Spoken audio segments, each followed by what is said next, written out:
Bueno, muchísimas gracias.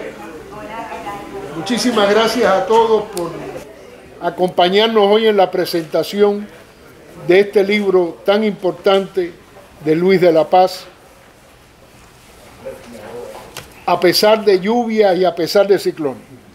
Muchas gracias también a Carlos Souquí de la Altamira Libros por facilitarnos este local y por estar trabajando tanto en la cultura como tanta falta le hace a Miami.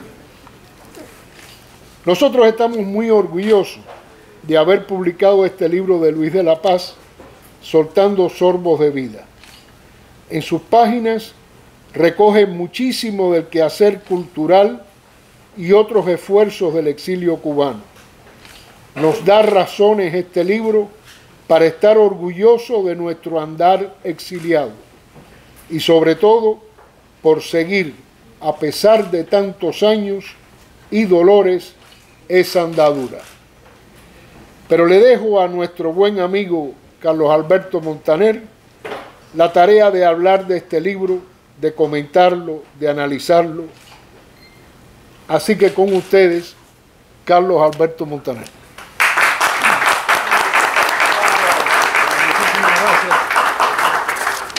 Muchas gracias a todos y gracias por venir y perdonen la tardanza en llegar, pero aparcar en estas ciudades, en Coral Gables, es un problema bastante serio. Bueno, para mí es realmente un verdadero placer poder estar esta noche con dos amigos que tienen de alguna manera vidas paralelas, porque Manuel Salvat se ha dedicado toda su vida, toda su vida profesional, ¿no? En su juventud fue otra cosa, en su primera juventud fue otra cosa. Fue un luchador por la libertad en Cuba muy intenso. Pero luego que se asentó y comenzó a funcionar profesionalmente, se dedicó a unir a las personas y se dedicó a unirlas en la cultura y en el amor por los libros. No se puede revisar la historia cultural de los cubanos sin repasar ese catálogo asombroso de Ediciones Universal, donde hay libros extraordinarios, hay libros como en todos los catálogos, libros que no son tan buenos, libros que son mejores, es decir, pero hay una visión muy general de eso. Y Luis de la Paz es más o menos lo mismo, pero que lo ha hecho de otra forma.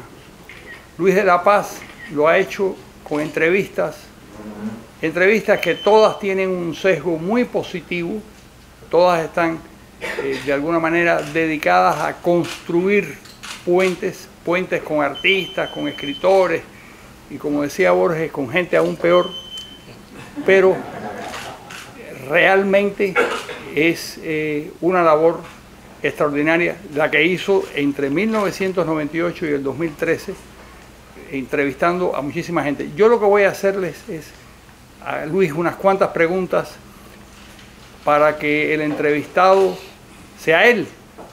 Si él de alguna manera torturó a 112, 113 personas durante mucho tiempo, pues ahora es el momento de las represalias. Así que mis primeras preguntas no tienen nada que ver con el libro, sino tiene que ver contigo. ¿Qué hiciste en Cuba?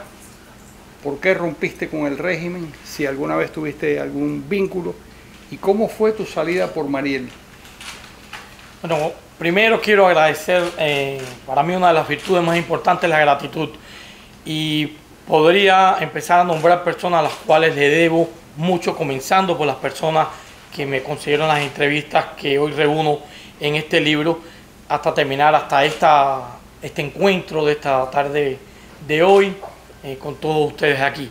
No voy a nombrarlos, pero todos, mi gratitud inmensa, infinita, y de verdad les agradezco a todos desde el comienzo el poder haber llegado a estar aquí hoy con ustedes.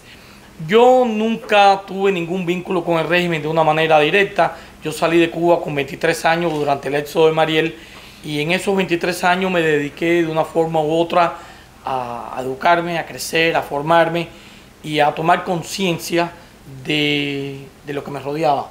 Yo, como todo niño, crecí cuando llega la revolución. Yo apenas tengo 2 años y medio y me formo, crezco bajo el castrismo. No me queda otra alternativa y otra opción, y tampoco tenía una guía, alguien que me dijera: mira, este régimen es una dictadura, esto es una tiranía, porque mis padres, con toda muy buena intención, no querían poner a sus hijos en una situación contestataria de enfrentar al régimen que pudiera traerle problemas. ¿Sus hijos? ¿Cuántos hermanos son ustedes? Bueno, nosotros somos 6, pero en realidad hijos hombres soy yo nada más, las otras son 5 hembras. Ajá. Entonces es una familia de 6 hijos. Porque tú estabas sometido a 2 dictaduras simultáneamente. Simultáneamente.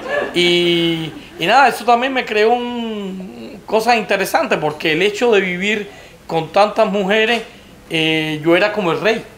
No tenía problemas con la familia, con mis hermanas, que a veces se fajaba: esta ropa es mía, esta ropa es de la otra.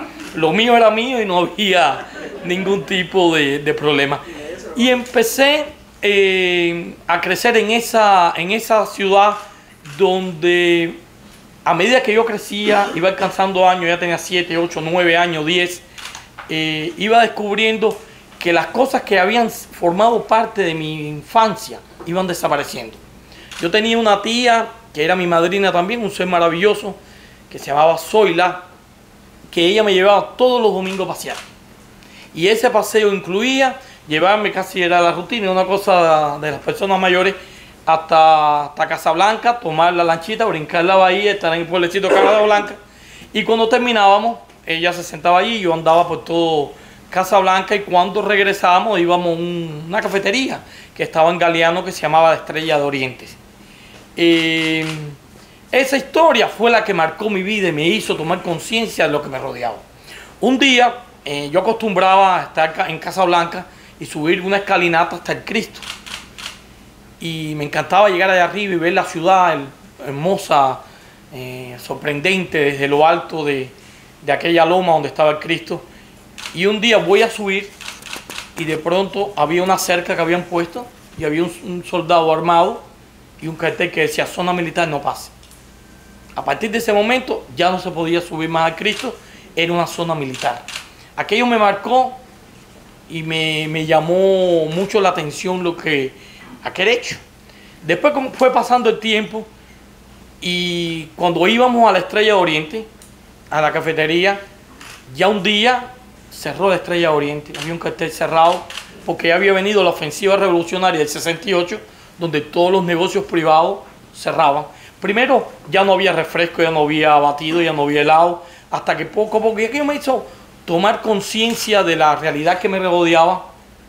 Y quizás el tiro de gracia, por decirlo de alguna manera, que marcó esa ruptura a la que tú me preguntabas, es: un día estoy yo en el área donde está la fuente de la India, y habían unos turistas extranjeros, unos turistas, y se me acercan y me preguntan cómo se llamaba la fuente. Yo, por supuesto, no tenía ni idea de cómo se llamaba la fuente, y yo trato de ayudar, buscarle el nombre, tratar de poder servir a aquella pareja. Era una pareja, un hombre y una mujer, y mientras yo estaba dando vueltas, buscando, tratando de averiguar el nombre, desde lejos un hombre me hacía señas y me hacía así, me decía así: prepárate. En fin, yo no sabía qué me estaba diciendo. ¿Qué edad tenías tú? Yo tendría como 11, 12 años, porque ya yo me caminaba por ahí por La Habana solo. Yo vivía en Santo Suárez, o sea, me dejaban moverme. El hecho concreto es que cuando los turistas se van, de pronto viene un hombre, me coge por el brazo y me dice: estás preso, tú no sabes que en este país no se puede hablar con extranjeros. Y aquello fue mi marca. Eso está en un cuento que yo escribí que se llama El hombre de lejos, está en uno de mis libros de cuentos.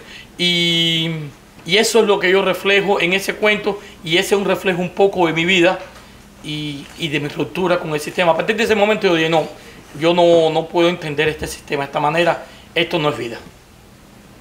Y cuando te vas por Mariel, tienes 23 años. Sí. ¿Cómo fue ese viaje?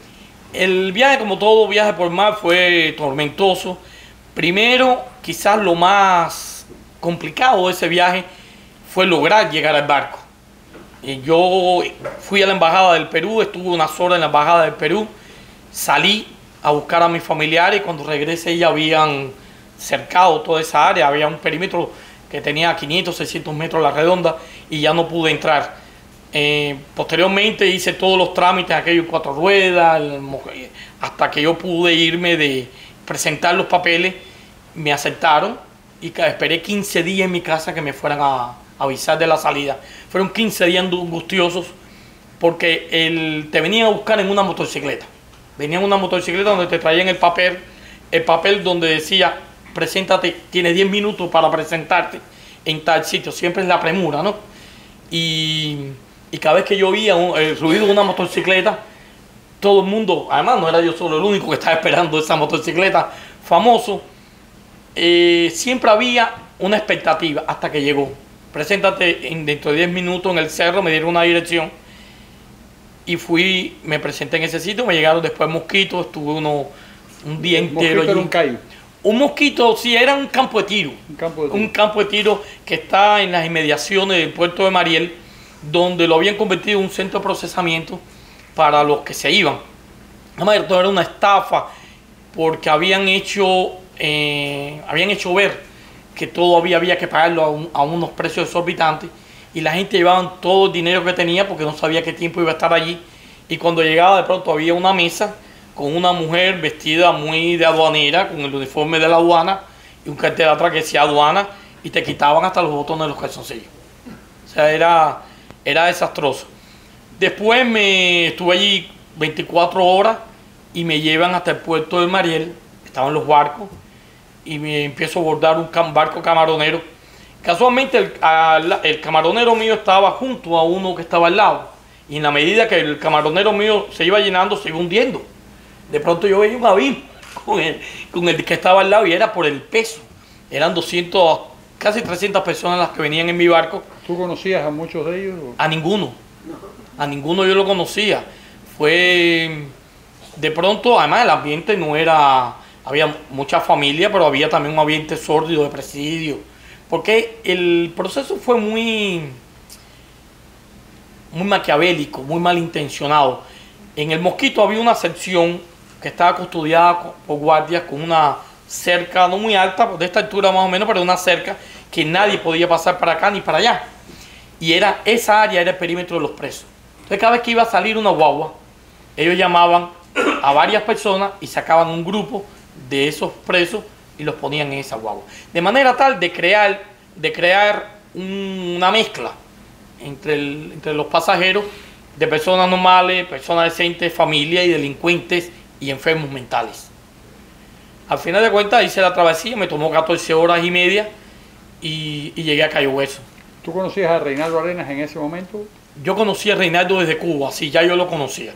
Ya Reinaldo, cuando yo llegué a Miami, ya él estaba aquí, había llegado como 15 días antes que yo. ¿Y los hermanos Abreu los conocías ya? ¿O?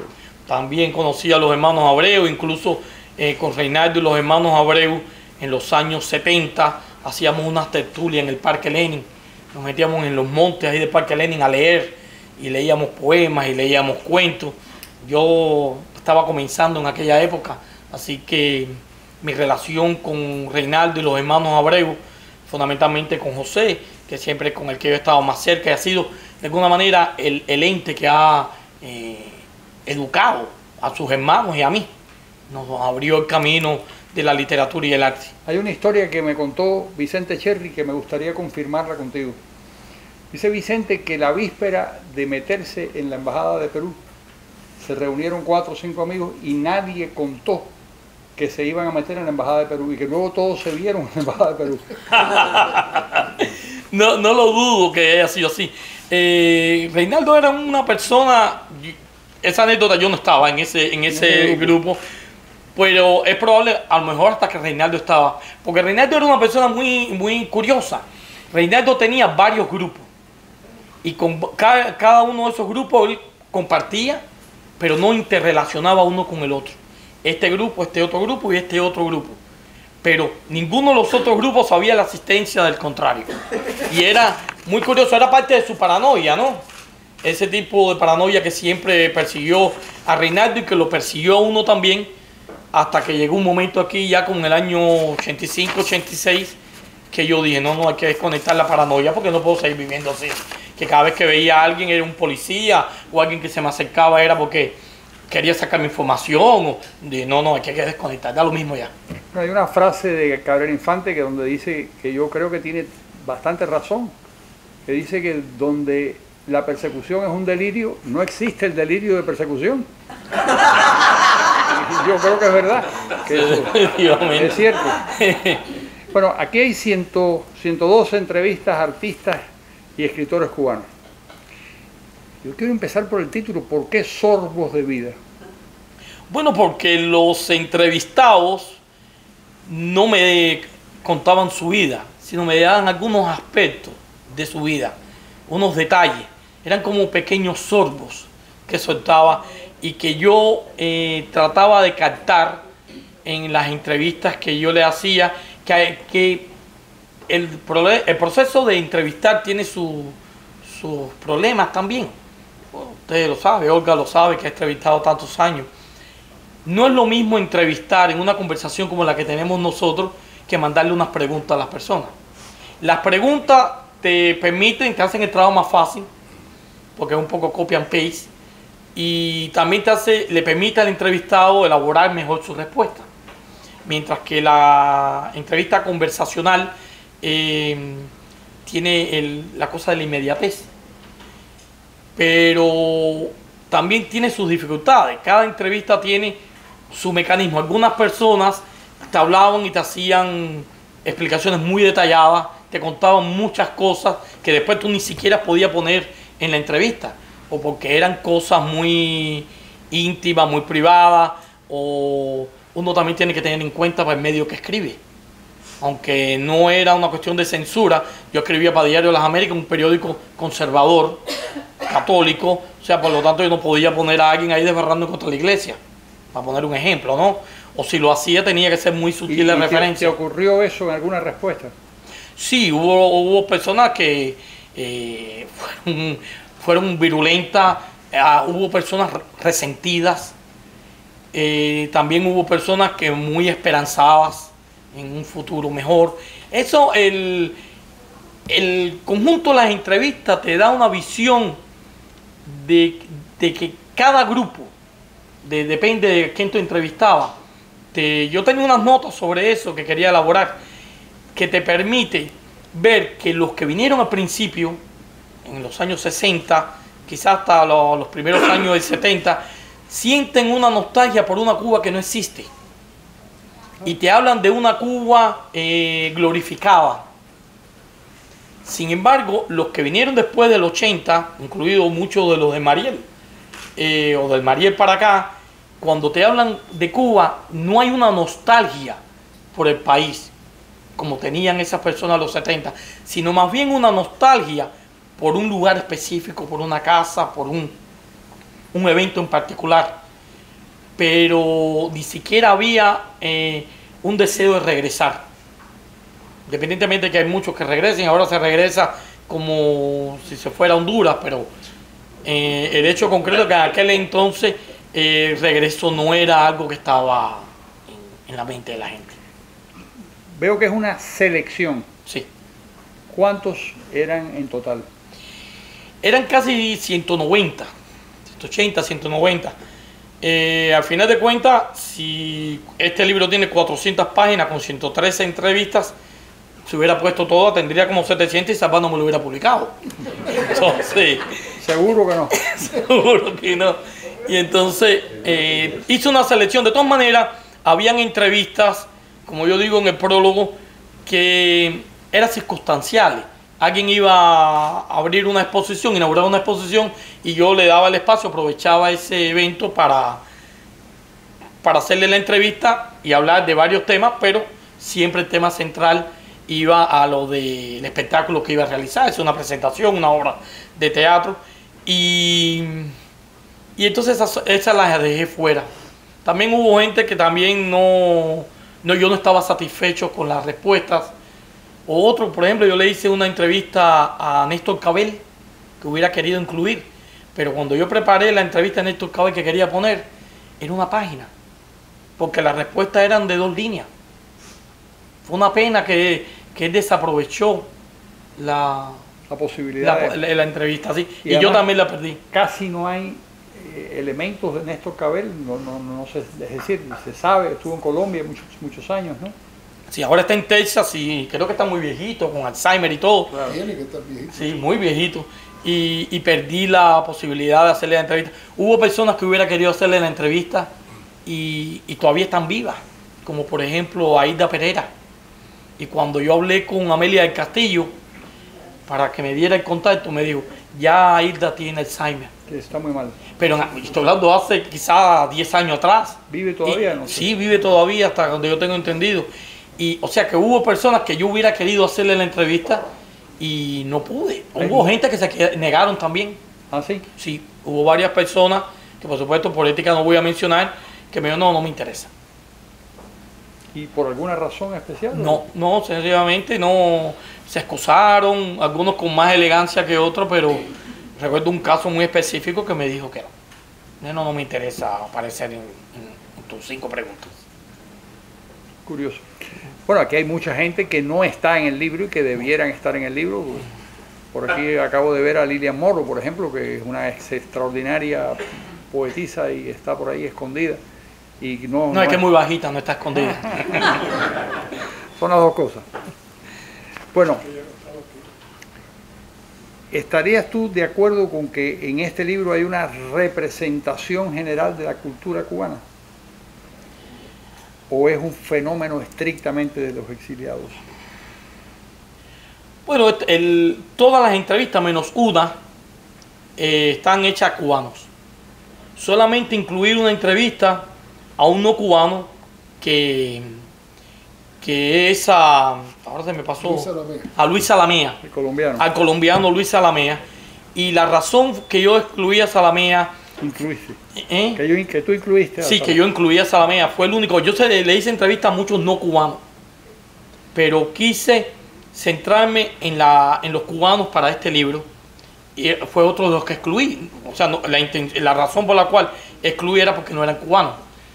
Claro, estoy hablando de unas 10 o 12 o 15 entrevistas que hice a no cubanos. Menos las de Salamea. Porque Salamea escribió un libro que se llama El Círculo del Aracrán, que le publicó Salvat. Y en El Círculo es una novela sorprendente, es muy curiosa porque la novela, bueno, ya Salamea murió y el libro se publicó hace muchos años. El kit de la novela era la historia de un cubano que muy anticastrista y se estaba muriendo y como una manera de que ese hombre fuera a la tumba contento, vamos a decirlo de alguna manera, vino una persona y le dijo, se murió Fidel. Y aquello fue la gran alegría para aquel hombre. Y entonces fue la gran satisfacción. O sea, me morí ya sabiendo que murió Fidel. Y el libro a mí me pareció en aquel momento, y lo sigo pensando, que fue como un primer intento de lo que se está buscando hace mucho tiempo, que es la gran novela cubana en el exilio. Sí, un intento, yo creo. Sí. El hecho de que hayan incluido solo a Salamea, es decir, es un libro esencialmente cubano. Exacto. La pregunta es, esta es una ciudad con muchos venezolanos, con muchos colombianos. Los venezolanos tienen además una característica que es, han creado, por ejemplo, esta librería que es una cosa extraordinaria. Lo es. Muy buena, y además hacen este tipo de actos.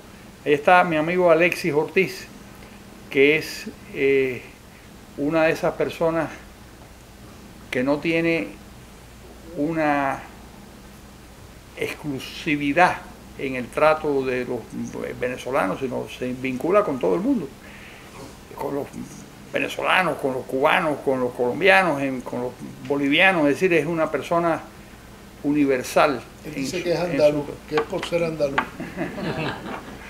Por ser andaluz. Bueno, la pregunta es, ¿se está forjando en la ciudad de Miami esa cosa mítica que es el hispano, que no sabemos exactamente qué es lo que es?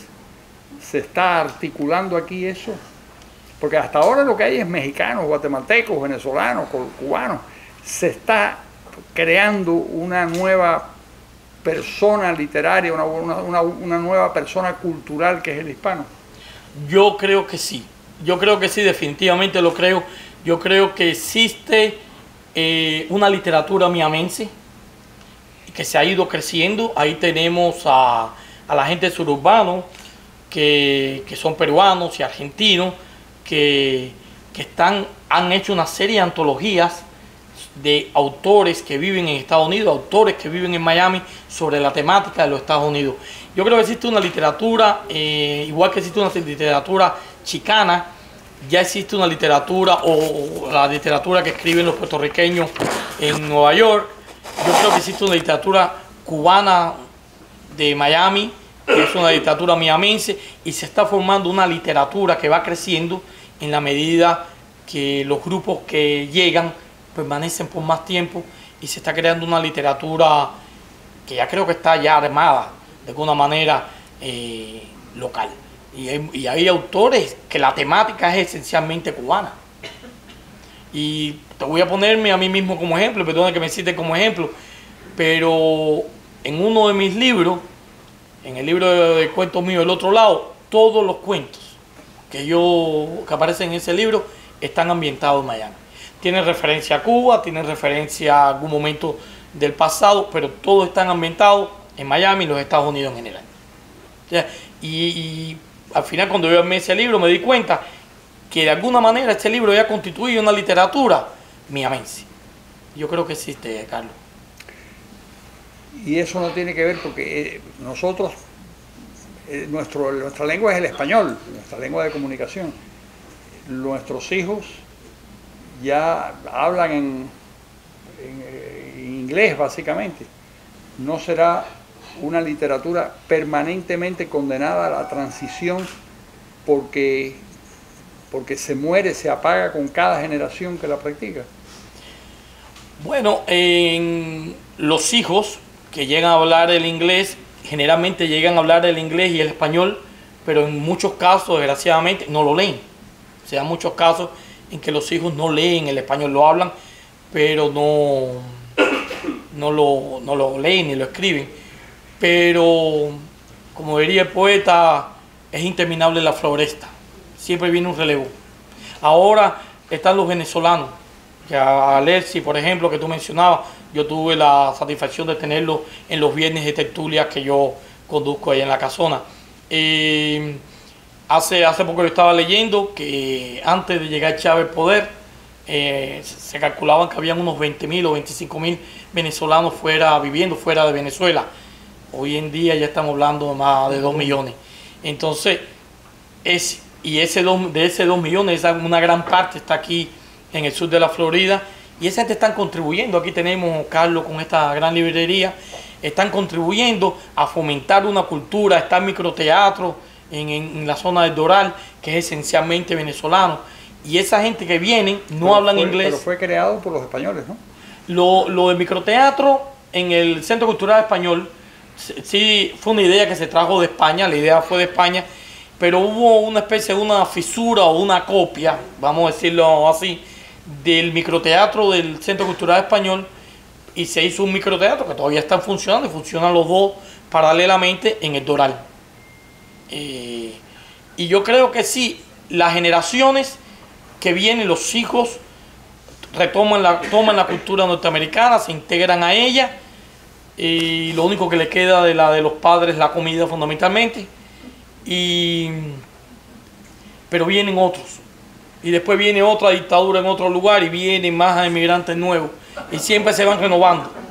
Este es un lugar interminable, desgraciadamente. Que vive de las catástrofes así. Sí. Es una cosa horrible, pero es así. Nicaragüenses, cubanos, venezolanos. Los nicaragüenses que vinieron en el mismo año 79-80, cuando en Mariel estaba ya llegados los sandinistas, y hubo un gran éxodo de nicaragüenses. Y uno de los aportes gastronómicos de los nicaragüenses es Tres Leches. Tenemos Tres Leches a los nicaragüenses, o los tequeños, los venezolanos. Así. ¿Tú no has comido una pupusa salvadoreña? Oh, deliciosa, claro. Bueno, yo voy a hacerte una pregunta final para que tú digas las cosas que tú quieres decir y para abrir la al público que seguramente querrá preguntar alguna cosa o tirar algo que no sea muy sólido para que no nos haga daño. ¿Qué estás preparando? ¿Qué estás haciendo? ¿Cuál es tu próximo proyecto literario o de otro tipo? Bueno, en este momento estoy escribiendo. Es que a veces uno se pone, al menos yo nunca me siento a escribir y digo voy a escribir un cuento, voy a escribir un poema, voy a escribir algo en particular. Yo me siento a escribir y en la medida que va evolucionando esa historia, va tomando su curso. Y entonces estoy escribiendo teatro y poesía ahora. Yo me metí muchos años en escribir poesía y de pronto empecé hace como 6, 7 años a escribir poesía de nuevo. Cuando yo llegué aquí al exilio dejé de escribirla y después de muchos años, casi 20 y tantos años, comencé a escribirla e incluso publiqué un libro de poesía que ganó un Accessia, un premio en Murcia, allá en España, y estoy terminando otro libro de poesía y estoy escribiendo 2 obras de teatro. Una que es un monólogo y otra que es una obra de teatro. Eso es lo que estoy trabajando en la actualidad, así que espero que Yuli me ayude un poco en eso. Bueno, yo creo que es importante que tú... Bueno, yo tenía unas notas muy breves y era a modo de estadística, que siempre resulta interesante. Son 113 entrevistas, 87 hombres y 28 mujeres, 26 mujeres, perdón, y 32 de las personas que yo entrevisté ya han fallecido. El que más recientemente falleció fue Elio Alba Bofil, que murió el mes pasado y que también yo le hice una entrevista. Yo entrevisté a personas, a músicos como Zenaida Manfugaz, a Baserba Soler y a René Toussaint, figura cumbre de la música, y también quien hace música, pero es también actriz y es narradora, y que es a Cristina Rebull. A pintores como Ramón Alejandro, Barú Salinas, al que siempre le estaré agradecido porque la portada de mi primer libro de cuentos, Un verano incesante, es un cuadro de él. A José Bedia, Eduardo Michelsen, que cuando llegó por el Mariel ya era viejo. Existe una foto de él, casualmente cuando él llegó por el Mariel, Jorge Ulla estaba haciendo su documental en Cayo Hueso y se ve a Michelsen saliendo del barco con una barba blanca. Ya llegó viejo acá al exilio y murió con 90 y tantos años. José Mijares, a Hugo Consuegra, que también es una figura muy importante, Tony López, Gina Pellón y a Miguel Ortoqui. A fotógrafos como Cela Torres, que me acompaña aquí, a Delio Regueral y Ulises Regueiro, que fue la última entrevista que yo hice de esa serie. A editores como Luis Botifol, por la editorial cubana, a Juan Manuel Sabá, a Modesto Arocha, a Pío Serrano, Felipe Lázaro, a Rodolfo Martínez Sotomayor y a Carlos Alberto Montaner, que aparte de editor, también con Playor, los años que tuviste Playor, también muchos de ellos son escritores. A presos de conciencia como Ángel Cuadra, Ernesto Díaz Rodríguez, Reinaldo Bragado, María Elena Cruz Varela, Manuel Cedía, Pedro Corso, Daniel Fernández y Manuel Vázquez Portal. A estudiosos del cine y educadores como Alejandro Río, Eduardo Noguer, Eduardo Padrón y Mariela Gutiérrez.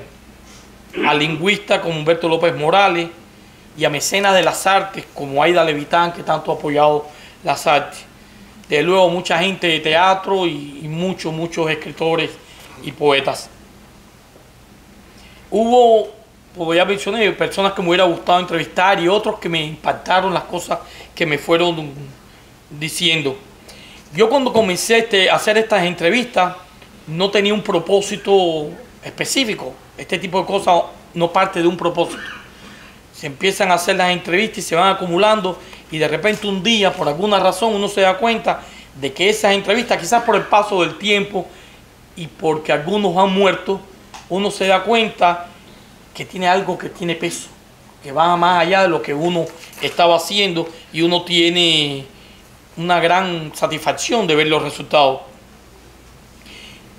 Y en este conjunto uno se da cuenta que la visión, como te mencioné ahorita, Carlos Alberto, que la visión que uno tiene sobre Cuba, de cierto sector del exilio, los más antiguos de las personas de la primera etapa del exilio, lo que se llama el exilio histórico, y los más contemporáneos es diametralmente opuesta. Saben que es una dictadura, aquí hay un lugar infernal, pero el sentimiento, la identidad con ese, lo que lo conecta, varía completamente. Igual que la visión sobre la vida cultural. Es bien interesante que de la misma manera que la vida política de los cubanos del exilio, del primer exilio, con respecto a lo más reciente, es mucho más bella, adulcorada de los primeros, que los de ahora es más tétrica. Con respecto a la vida cultural ocurre lo contrario. La vida cultural se ha ido enriqueciendo a medida que el exilio se ha ido fortaleciendo. En los primeros 20 años del exilio, antes del éxodo de Mariel, había una vida cultural rica, pero muy contenida, producto de que había otras necesidades. El éxodo de Mariel le imprimió un impulso a la cultura del exilio, y después eso se ha ido fortaleciendo hasta hoy. Y hay como un consenso general, tanto entre los más viejos y los más jóvenes, que el exilio se ha ido enriqueciendo culturalmente a través de los años. Son resultados que uno saca cuando ve el libro y lee el libro en conjunto. Quiero leer algunas 4 noticas que hice sobre expresiones que dijeron algunos de los entrevistados. Armando de Armas me dijo que la mayor responsabilidad de un escritor es no servir a una tiranía. Eso está en la entrevista que yo le hice. Y eso yo le hice esa entrevista a Armando prácticamente poco tiempo haber llegado él aquí a Miami. Eddie Campa, un escritor también muy importante, hablando sobre Cuba y de la manera de vivir en Cuba, me dijo que en Cuba la medida de la normalidad es la esquizofrenia. Una anécdota que me contó Héctor Santiago, un dramaturgo que vive en Nueva York, que estuvo en la UMAP. Él me contó que una vez sentado ahí en el Central Park, ahí conversando, una noche larga, que estuvimos conversando varias horas hasta la madrugada, y de ahí salieron muchas de las cosas que yo le grabé para su entrevista. Me dijo que él se encontró en Nueva York con un teniente que lo había pinchado con las bayonetas allá en la UMAR para forzarlo a trabajar, y porque él se negaba a trabajar o a hacer cualquier cosa, y lo bayonetaba. Y me contó que se lo encontró, y en vez de decirle algo negativo, lo que le dijo: bienvenido al exilio, a este exilio que tanto tú odiabas. Y a mí me llamó mucho la atención esa actitud de él. Y quiero cerrar este comentario, aunque quisiera leerle el prólogo, si no es muy largo. El prólogo me tomará 5 o 6 minutos leerlo. Mijares, José María Mijares, el pintor, me dijo, yo le pregunté que qué él haría si regresaba a Cuba, qué le gustaría hacer, y me dijo: lo que haría si pudiera regresar, ir al Prado. Me sentaría esa mañana en un banco, a las 2 de la tarde haría lo mismo, volvería a las 8 de la noche, y ese mismo día me sentaría a las 3 de la mañana allí en el mismo Prado, en el mismo asiento. Y sería en Prado y Trocadero, Prado y Ánimas, todo el paseo del Prado. Caminaría entonces por todo el Prado hasta el muro del Malecón. Me sentaría en el muro del Malecón y allí me moriría.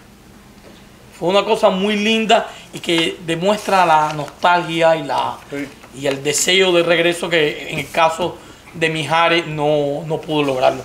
Le voy a leer, si me permiten, el prólogo del libro, donde trato de resumir un poco lo que es este intento de Soltando Sorbos de Vida.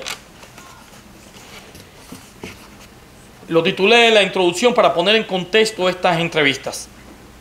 Desde la primaria atesoré la idea de ser periodista, poder entrevistar personas interesantes, con vida vivida, con cosas que decir.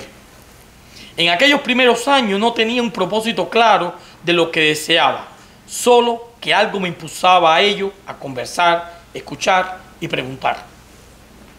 Todo ese impulso periodístico comenzó en la escuela, donde escribí algunas notas para ser leídas en el matutino. En una ocasión mi plantel fue escogido para transmitir por radio una proclama que yo escribí con la maestra y leí en la radio. Los alumnos de la escuela primaria Albert Einstein nos solidarizamos con el heroico pueblo de Vietnam en su lucha contra el imperialismo yanqui. Fue mi primer y único trabajo periodístico en Cuba y mi primer y único panfleto. Después entrevistaba a una vecina, a una señora muy mayor, que recordaba con asombrosa lucidez los episodios de la guerra de independencia y la esclavitud. Ella era hija de esclavos. Yo le preguntaba detalles y ella siempre reía y me contestaba cosas, muchas de las cuales yo no entendía, pero ese diálogo de alguna manera influyó en mi vocación. Años después, quise ingresar en la escuela de periodismo, pero la carrera no me la dieron porque no reunía los méritos revolucionarios necesarios. Con el paso del tiempo, agradecí el rechazo, pues me liberé de tal vez, muy probablemente sí, de escribir notas laudatorias como requiere el periodismo oficial cubano. Ya en el exilio, estudiar me resultaba mucho más complejo por razones económicas, de idioma y las prioridades que demanda llegar a un nuevo país y empezar de cero siendo ya un adulto. Aunque hice algunos intentos, fui a varias estaciones de radio buscando trabajo como redactor, sin éxito, el destino un día se puso de mi lado y gracias a varias personas, en este orden, la pianista Zenaida Manfugaz, la asistente del doctor Horacio Aguirre, fundador y propietario de Diario Las Américas, Rita Navarro, y el propio doctor Aguirre, que me dio la oportunidad, comencé en 1996 a escribir de una manera algo irregular, pero con una frecuencia ascendente para el diario. Como todo el mundo sabe, el doctor Aguirre murió hace una semana. Mañana, el domingo, va a hacer su servicio funeral. Murió el día antes del ciclón. Así que... ¿A qué hora es el servicio? De 6 de la tarde a 9:30 de la noche. En Caballero de la 8. De la 8, ahí cerca de Versalles. Continúo. En 1998, cuando la escritora Daina Chaviano gana el premio Sobrín de novela por El hombre, la hembra y el hambre, llamo por teléfono al periódico y pido hablar con el poeta Luis Mario, que además de jefe de redacción, era el editor de la página de literatura y arte de Diario Las Américas. Me le presenté, me contestó que sabía quién yo era. Le hice saber lo importante que resultaba para los cubanos exiliados el premio a Daina y le pedía encarecidamente que no dejara escapar la noticia y que la divulgara en el periódico. Su respuesta fue: ¿la quieres hacer tú? La idea me entusiasmó y me aterrorizó a la vez. Le pregunté qué quería que hiciera y me expresó: hazla como te parezca mejor, solo la necesito aquí el jueves. El resultado fue que localicé a Daina, le propuse una entrevista, le envié 5 preguntas que me respondió con rapidez y le llevé a Luis Mario las 3 páginas de la entrevista que encabecé como 5 preguntas a Daina Chaviano con el número 5 que aparecía en grande en el texto. Unos días después llamé por teléfono nuevamente a Luis Mario para darle las gracias y me propuso hacer de la entrevista una sección mensual, el último domingo de cada mes. Así comenzaron las 5 preguntas que estuve escribiendo hasta febrero del 2013. De manera que tras casi 17 años escribiendo para Diario Las Américas, su suplemento cultural, la revista del Diario, en la revista del Diario la hacía Jesús Hernández, que me acompaña aquí hoy, le agradezco el trabajo que hizo para el periódico ayer, y Jesús fue muy importante para mí, para yo escribir en el suplemento cultural que tenía el Diario Las Américas, que era la revista del Diario. Y durante 15 años escribí para la revista del Diario y en el periódico la columna de las 5 preguntas. Por suerte, después que quedé fuera del periódico, por suerte le envié una carta a Maro Antuñano en el Nuevo Herald y fue lo suficiente para que me abriera generosamente las puertas del periódico del Nuevo Herald, donde en la actualidad escribo desde el mismo 2013. Puesto en marcha el proyecto de las 5 preguntas, comenzaron a aparecer figuras importantes de la cultura y el arte. Las respuestas que recibía a mi breve cuestionario describían la vida, los avatares, las inquietudes y sueños de mis entrevistados, también sus temores. Con el paso del tiempo se fue haciendo un tejido de respuestas donde era una constante recurrente la temática cubana el exilio, la vida cultural en Miami, la libertad, los planes para el futuro y la ilusión de regresar a Cuba, a una Cuba libre. La visión de mis entrevistados me ha permitido preparar Soltando Sorbos de Vida, entrevistas 1998-2013, una selección de las que realicé durante esos 15 años, donde trato de atrapar ya en la distancia de nuevo esos diálogos y retomar el ambiente de una época, sus personajes más relevantes, hasta las referencias a lugares ya desaparecidos, pero que dejaron una huella en la vida de Miami y en particular en la de los cubanos. Este libro recoge la mayoría de las 5 preguntas. Dejé fuera alrededor de 50 para evitar hacerlo más voluminoso. Además, porque algunas eran circunstanciales, promocionando algún evento en particular. A pesar de eso, muchas veces aprovechaba algo muy relacionado con el entrevistado, algo nuevo relacionado con el entrevistado, para que las preguntas dieran paso a la actualidad del momento, como podría ser la publicación de un libro, un concierto, la inauguración de una exposición o el estreno de una obra de teatro. Aquí reúno 113 entrevistas, todas hechas a cubanos menos una, que decidí incluir porque el colombiano Luis Zalamea, en su novela El Círculo del Alacrán, nos entrega uno de los textos más reveladores y logrados sobre el exilio cubano. Incluso la considero el primer intento notable de la aún muy esperada novela El exilio cubano, como le comenté a Montaner. Algunas entrevistas fueron grabadas, otras resultado de las notas tomadas durante las conversaciones telefónicas. La mayoría la hice por escrito. El criterio escogido para confeccionar Soltando Sorbos de Vida ha sido la fecha de publicación, mes y año. Las entrevistas van de manera ascendente desde la primera, la escritora Daina Chaviano, en marzo de 1998, hasta la última, al fotógrafo Ulises Regueiro, en febrero del 2013. Al final de cada una he añadido una nota complementaria, después de la entrevista, donde dejo constancia brevemente de qué ocurrió después con el entrevistado. Esa coletilla es breve, concisa y no refleja la totalidad del trabajo realizado a posteriori, pero sí brinda una idea general de esa continuidad. Algo que arroja este libro es que algunos escritores dejaron proyectos inconclusos o sus libros anunciados nunca han aparecido. En ocasiones no se sabe qué pasó con ellos, lo que hace todavía más triste el final de esos autores, en particular de los que han muerto. Vale destacar que se notará la ausencia de figuras importantes de la cultura cubana que por diferentes motivos no entrevisté. Como siempre ocurre, hay personas que declinaron la invitación, otras no alcancé a entrevistarlo. Finalmente creo que este libro cumple con algo que me expresó la escritora Neda Danjal, quien es una brillante entrevistadora. Ella me dijo: las entrevistas deben sufrir la prueba del añejo. Creo que estas 5 preguntas pasaron esa prueba. Y esta es una copia, no sé si se verá ahí atrás, de la primera entrevista que yo hice a Daina Chaviano, 5 preguntas a ella, y así ese mismo formato, el 5 grande, y fue lo que hice durante 15 años para Diario de las Américas. Así que le doy muchas gracias a ustedes, a Montaner, a todos.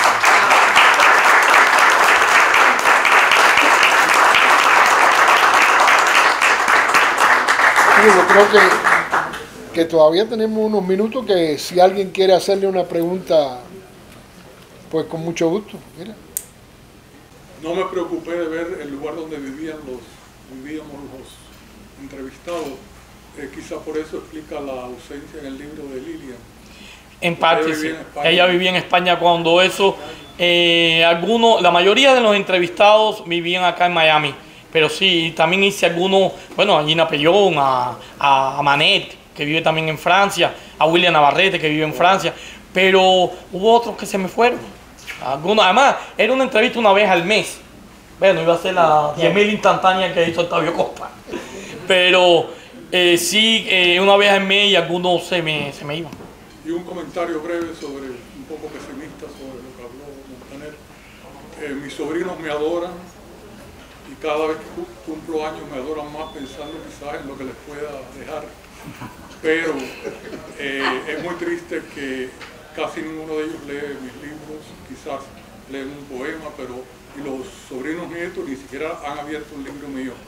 Y eso es muy triste y muy definidor de los escritores del exilio, que quien nos lee, es triste. Nosotros y los lectores naturales que son los cubanos de Cuba, no existen. O sea, es bastante pesimista la... Pero los tendrás en el futuro, porque esos los libros permanecen. Sí. Sobre lo que dice, primero inclúyeme en ese grupo de sobrinos, por favor, para la herencia. De los que no me leen, de los que no me leen, ¿no? Y no, mira, yo tengo 5 hermanas. ¿Cuál está aquí? ¿Cómo? Ya, ¿cuál está aquí? No hay ninguna de mis hermanas. Y todas me dicen, voy. Al final no vienen, porque no le interesa, no toman la... Este está loco, este escribe. No, en mi caso, En concepto. el idioma no lo disfrutan en español, casi todos nacidos. El señor.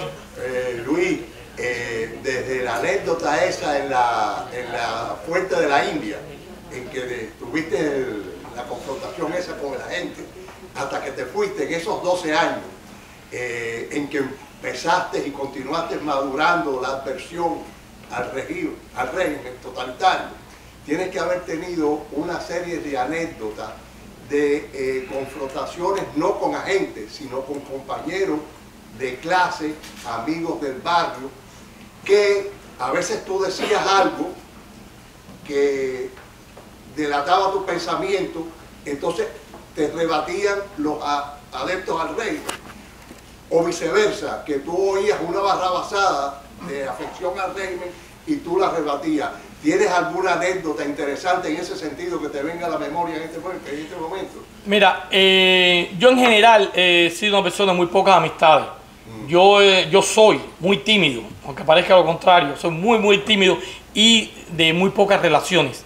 Y cuando yo comencé a vincularme con la literatura y a crecer y ya a formarme, mi relación era con personas mayores que yo, de manera tal de que yo no me sentía muy identificado con mis contemporáneos. Sin embargo, más que rebatir y establecer polémica, yo escuchaba muchas personas, compañeros de la escuela o de trabajo.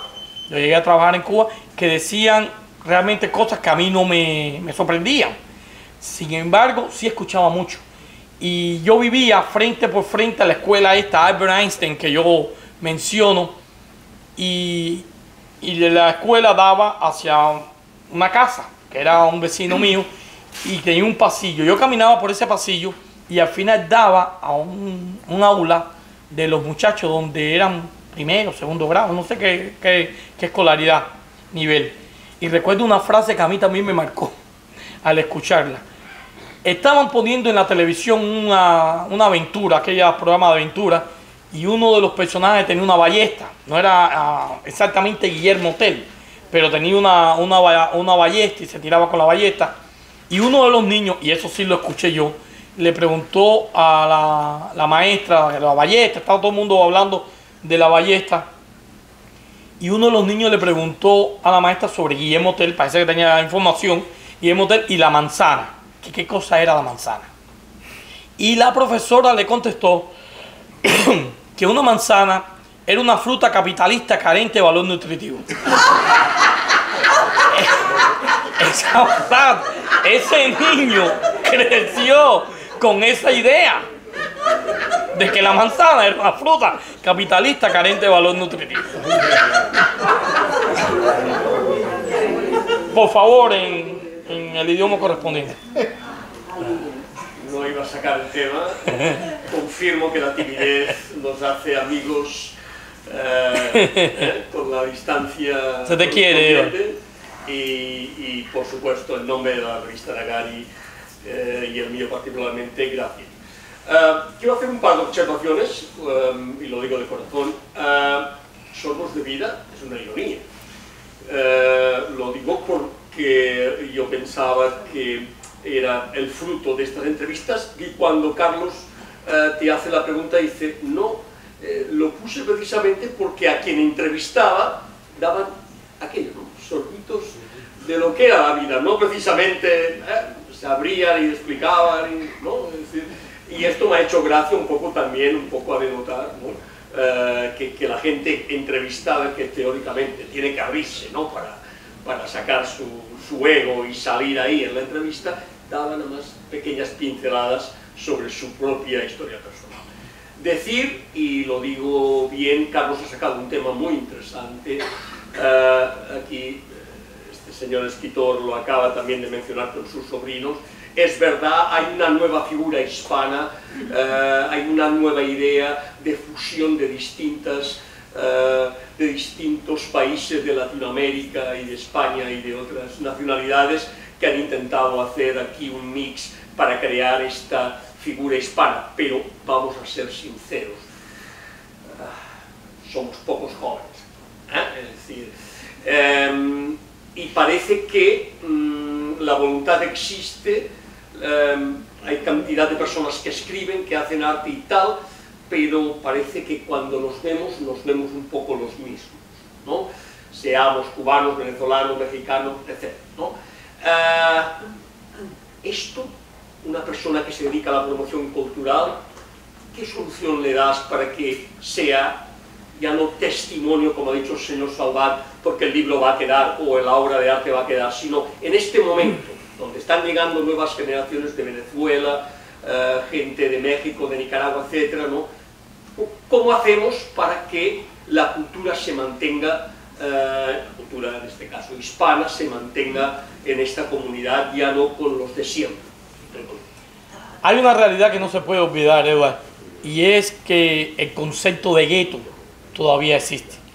Tú vas a una presentación donde el autor es un venezolano y la mayoría del público es venezolano.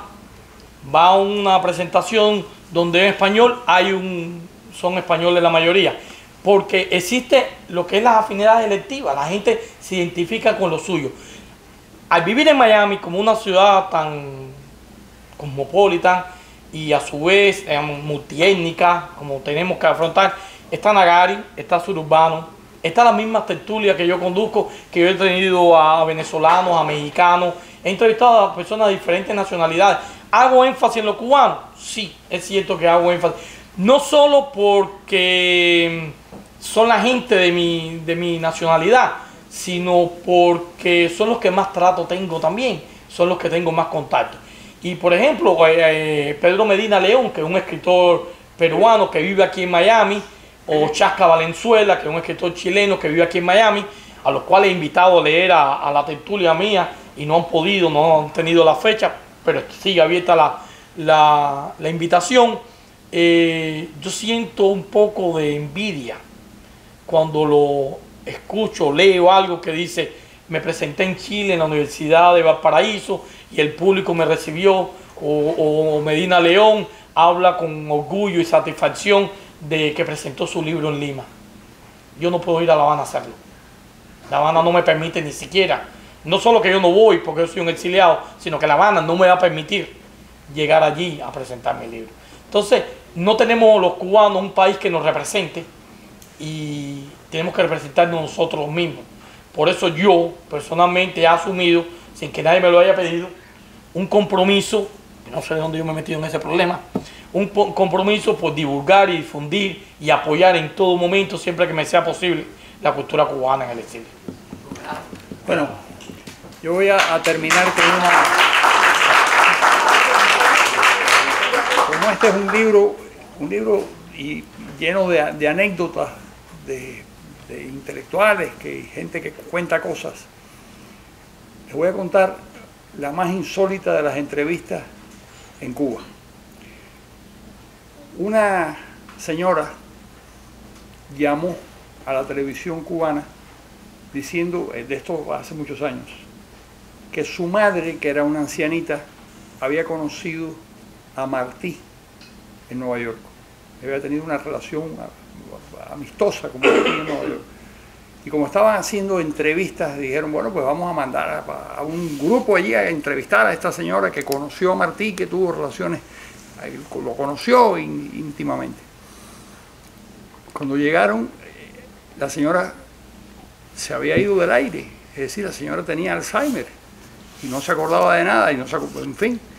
El camión de la televisión cubana recogió todas las cosas y las cámaras y se iba. Cuando la hija le dijo, mamá regresó, mamá ya lo recuerda todo, Entonces volvieron, le pusieron la cámara y dice la señora, qué amante era Martí.